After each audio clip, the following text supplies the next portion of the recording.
afternoon, Southwest Florida. You are tuning in to Divine Destiny Radio Show. I'm your host, Lady J. Co-host Trella Bella. And this is Andrew B. What's up, world? All right. Today we have another great show in line for you guys.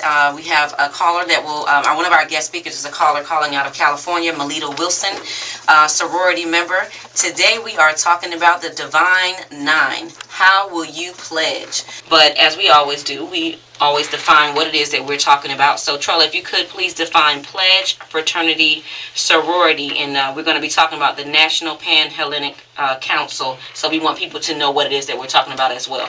Okay. A pledge is a solemn, binding promise to do, give, or refrain from doing something. To promise to join, in this case it would be a fraternity or a similar organization. To pledge also means to accept as a prospective member of such an organization. Now, of course, today's show is about fraternities and sororities, so we wanted to let you know what these are. Now, fraternity is a brotherhood, though the term sometimes connotates a distinct or formal organization and a secret society. A sorority is a chiefly social organization of women students at a college or university, usually designated by Greek letters. It's also defined as an association or a society of women. We can talk about the National Pan-Hellenic Council. Okay. This is a collaborative organization of 9 historically African-American international Greek-lettered fraternities and sororities. The 9 NPHC organizations are sometimes collectively referred to as the Divine Nine. The member/partner organizations have not formally adopted nor recommended the use of this term to describe their collaborative grouping. The NPHC was formed as a permanent organization on May the 10th, 1930 on the campus of Howard University in Washington, D.C. NPHC was incorporated under the laws of the state of Illinois in 1937. The council promotes interaction through forums, meetings, and other mediums for the exchange of information and engages in cooperative programming and initiatives through various activities and functions. Each constituent member organization determines its own strategic direction and program agenda. Today, the primary purpose and focus of member organizations remains camaraderie and academic excellence for its members and service to the communities they serve. Each promotes community awareness and action through educational, economic, and cultural service activities. Okay. Well, that said a mouthful, but it kind of gives you what the National Pan-Hellenic Council is all about. Again, this is an opportunity for us to get educated as well as educate you. Angie, can you please read Matthew 22, 38 through 39? Again, Matthew chapter 22, verses 38 and 39. It says, "This is the first and greatest commandment, and the second is like it. Love your neighbor as yourself. All the law and the prophets hang on these 2 commandments." Just with us talking about brotherly love, it should be love that motivates us to do everything that we do. So with the charity work and with the donations and things like that are given with these organizations, our foundation should be motivated out of love because it's a God thing, Well, I wanted to read an excerpt from the Divine Nine, which is a book that I was asked to kind of look into, and after reading some of the excerpts, I said, I think I'm going to purchase it. It by Lawrence C. Ross Jr. It basically says the achievements of the 9 national Pan-Hellenic organizations and their individual members are astounding when you consider the total history of oppressed Africans in America. To have created African-American organizations that stress education, philanthropy, self-improvement, and excellence, and to have them successfully thrive to this date is a testament not only to the members of the organization, but also to the vision of their respective founders. There is a reason that the Divine Nine organizations and their members are successful. They consistently step up into the arena in order to make the best effort for their community.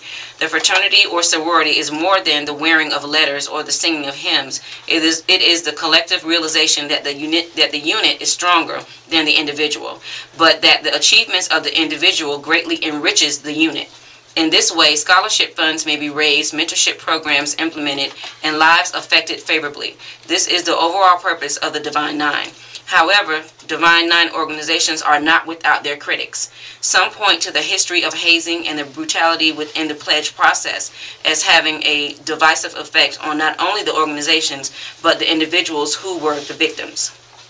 Some say that fraternities and sororities divide rather than unite African Americans, and others point out that fraternities and sororities have an untapped potential which has not been realized. And do you know that the answer is to all of these criticisms? Basically, it's saying that there is, like you were saying earlier, hearing some of the negative things. Unfortunately, you're going to have it, right. In both. There are some Right. cases where there's some hazing, but Right. then there's also cases where you have people that are, upstanding citizens, and they're doing great work in the community, and it's with anything else. Right. Anytime something is put together for the good, there will always be something or someone that will want to take it, to the next level. Definitely. And that's that. Like I said, the movie School Days just painted such a negativity. The segregation among the people of color. Right. All that, and it kind of turned me off. From a very young age. It says, and do you know that the answer is to all these criticisms? In some ways, those arguments are absolutely right. As with any organization, things don't always work smoothly, nor do the ideals of the organization always trickle down to each individual member. The fraternities and sororities don't promise that they will have a perfect organization. What the fraternities and sororities do promise is that the greater body will make an effort to strive toward that lofty idea, their lofty ideals. And this alone makes the Divine Nine organizations relevant and indispensable. This book attempts to enlighten fraternity and sorority members, prospective members of these organizations, high school students, and all those interested in African American history. My question is, if I can do all these things without belonging, to the organization, what is the benefit? It's kind of like if I'm going to be a member of something, what am I getting out of it? Right. Not that it's just about me, but what is that incentive? What is that thing that will make me choose this over this? Well, one thing you gotta look at is all of these are in college, and like you said, these are people that are away from their families. Right. So they do join it because they like the camaraderie, they like to be together, they like to have a force. But for me, I was big into our Black Student Union. Before my Black Student Union, you wouldn't have gotten me up to speak in front of people, let alone sing in front of people, to read anything in front of people, to be on a radio show. It was the influence of those other people that reeled me in. So, I know now, because of the influences that I had, that I can do it. It takes people like you who can do it without having an organization to draw people like me who could not do it without an organization. Now, I'm one of those people. I know I know what I can do, and I want to do it, and that's how that is. But it takes people like you to pull that out of other people. Right. And I think that's one of the biggest things that is one of the biggest things that made me want to pledge, because I wanted to pledge Delta at one point in time. But by being in the Black Student Union, I found everything that I needed in the Black Student Union that I was looking for in the Deltas. So I really didn't feel a need to pledge. But all in all, that I think that's why these things happen, because someone like you saw somebody like me and said, hey, they can be something bigger and better, let me help them. Caller. Okay, we do have our guest caller, Miss Melita Wilson, and is she on the line right now? This is Lady J. I spoke with you on last night, and I just wanted you to call in and just share your heart about the Greek life. And just tell us a little bit about who you are and your experience, your journey. Okay. Well, as you mentioned, my name is Melita, and I'm actually a native of Fort Myers, but I now reside in Rancho Cucamonga, California. Wow. I was really excited to hear about the topic that you were presenting today, because it is near and dear to my heart. I've been a member of my organization for almost 20 years now. Been active and financial since joining. I did join after I graduated, actually a year after I graduated from college. I'm a graduate of Bethune-Cookman, the great Bethune-Cookman University in Daytona Beach, Florida. And I have a bachelor's from Bethune, and I have a master's from Central Michigan University. And let me see, I'm a mother of two. And I also have a nonprofit. It's called HBCU Campus Tours, where I mentor students and take them to visit historical Black colleges and universities around the country. How I became interested in my particular organization, I guess it would start when I was a young lady growing up in Fort Myers. There were various mentorship programs, and my particular organization had a group then was called the Dell Teens, and our mentors, a lot of my mentors were my educators in school, and so in our Dell Teen program, they taught us how to act like young ladies. And they took us to visit, the various colleges. My mentors helped me fill out my college applications, helped me to prepare for the SAT, the ACT, those type of things. And so that's really how I became interested. And then they also taught us about volunteerism, to give back. So that's how I got introduced to it. Okay. One of the things that you said to me, which is I actually heard from a student right now that is attending FGCU, she told me that one of the reasons why she did not pledge is because it was a fear of the God factor. And something that you mentioned to me as well, that you would never put anything before God. So apparently she is not the only person that is thinking that way. So what would you say to encourage her that it's not about putting anything above God?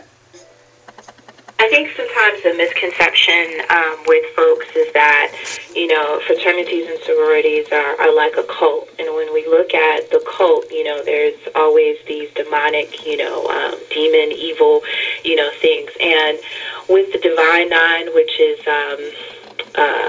all 9 of the fraternities and sororities, I know in particular, my organization was founded on Christian principles.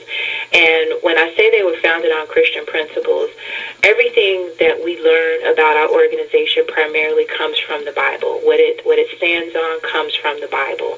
And I tell people all the time that becoming a member of my organization has helped me to become a better Christian.